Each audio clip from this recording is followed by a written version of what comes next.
Hello YouTube, Matt here from Vectis 3D Models on YouTube. In this video I have another new small kit available for the Bulleid Leader by KR Models, of course. This kit is to enhance and improve the appearance of the cab. Unfortunately the cab is a little bit neglected on this model, shall we say, because I doubt any kind of meaningful research took place to actually make it into anything half decent. So these two cab backs, which are quite simple to install, have been researched from photographs, and the one on the left has needed a little bit more guesswork than the one on the right. There just aren't many photos of cab number 1. There are quite a few of cab number 2, which is on the right, with the ladder going up to the water space. And we also have 2 new seats to replace the office chair, which is in the front of the cab as well. These are 3D printed, do need a little bit of care and also a little bit of talent to paint them into a pale green, and any highlights in terms of gauges or pipework, etc. With that said, let's get on with the actual modelling part and show you how to install these new back heads to the cab, as it were. So this is the cab you get with the leader, and it's held on by 2 clips which clip either side of the chassis. As you can see the office chair in the front, which is just bloody awful.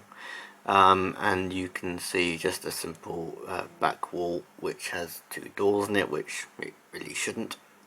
Now this is glued in place, and you can see the two inserts there which push in from the top, and I think this is sort of held in with super glue, and you can see it's not very well glued in at all, which has just come out completely within my hands. So that's quite simply a wiggle it and it will fall off job. So pretty straightforward. So if I get rid of that, we don't need it anymore, and hopefully this is quite a straightforward replacement. It might need a little bit of filing just to fit it all in. Oh no, that's all good. So there you go, that's the new wall, not glued in obviously, but that fits within the inserts quite nicely, and all that needs to be done really is to be painted. So nice and simple, 5-minute job for you. Apart from actually getting it off the model, of course, which probably takes considerably longer. But there we are. So it's as simple as that, and I'll replace the seat very shortly.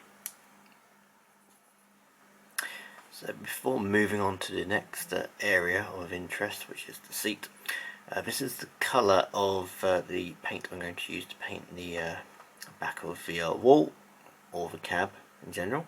It's 70.974, so it's green sky, which is also a pale green and quite close to the colour that I've been told it is supposed to be in the cab. So this is what I'm going to use, along with a few others like whites, blacks, and possibly some silvers as well.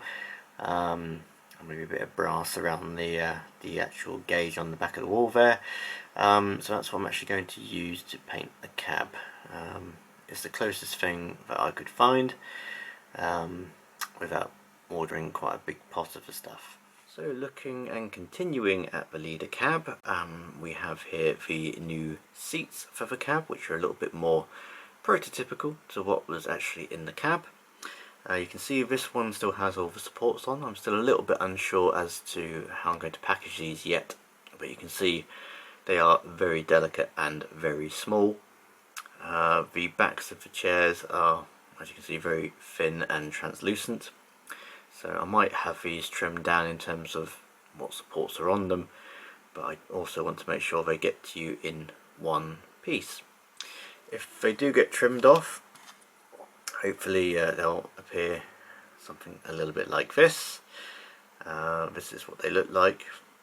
I've still left the 4 on the bottom just to trim, which should be quite easy, and hopefully you won't lose them flying off around the room somewhere.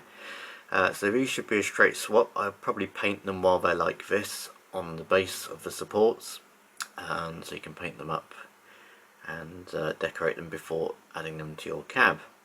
So looking at our cab base here, we can see the original chair, which certainly won't be there for much longer. Something more of akin to something out of Class 66 or something like that, so it certainly will not do. So if we're taking this off and it's glued underneath, you can see there's two holes on the base here. So there's one this side for a seat, and there's also one where the seat is actually glued just there. So you might need some acetone just to loosen the glue off, but looking at it, I don't think there's much glue on this anyway, so let's just see if we can prise it off with some pliers or some cutters gently around the base and just pull.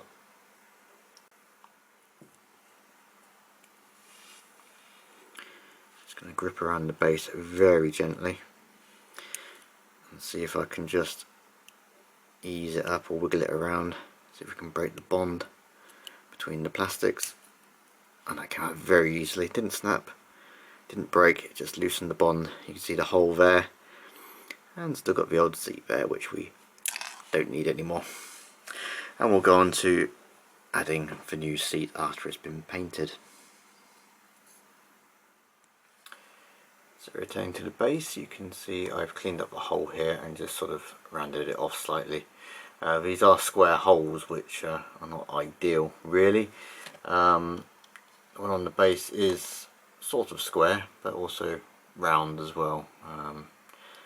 Unfortunately the print hasn't really done it that well on this one in particular, but I've made the hole slightly bigger with a small drill and just cleaned it up with a knife and a file, just to remove any excess glue which used to be still there, and I can just fit this seat loosely.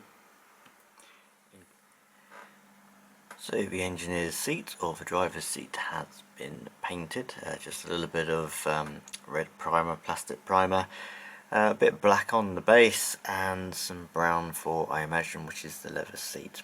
From descriptions, this is basically what the seat would look like. Time to get these off the remaining supports and start to assemble the cab. So I'm just going to use a little bit of varnish on the base just to put the seat in place. I'm just using the varnish as a bit of a glue to secure it in place. You can use some tweezers if you wish. And this is why you can see I use varnish. I can't exactly hold these things.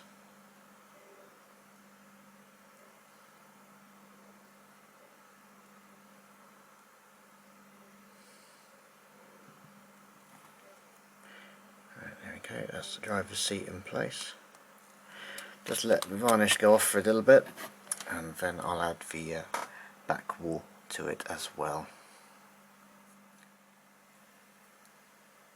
So just adding the back of the cab. You can use some proper glue, but I'm just going to use varnish as I did on the seat as well. So I'm just going to hold that reasonably tight and just slide these in to the slots on the back.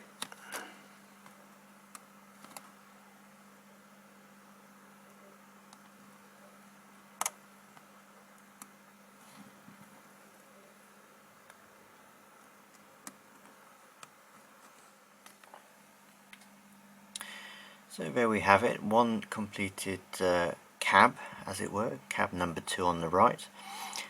Still yet to get cab number 1 end out and fit all the bits and pieces to it, but you can see basically the idea behind it, and it certainly does transform the look of the Leader cab and looks a little bit more, shall we say, prototypical. Hope you've enjoyed this instruction video. If you are interested in these products, please head over to my Facebook page, which is Vectis 3D Models. You can find me quite easily on there, or on Instagram, same name, or you can find our shop links either on eBay. If you just Google Bulleid Leader, you should see our listing on there quite simply, and also on our normal Made Me shop page as well. Hope you found this useful, and hopefully we'll be seeing your orders very soon.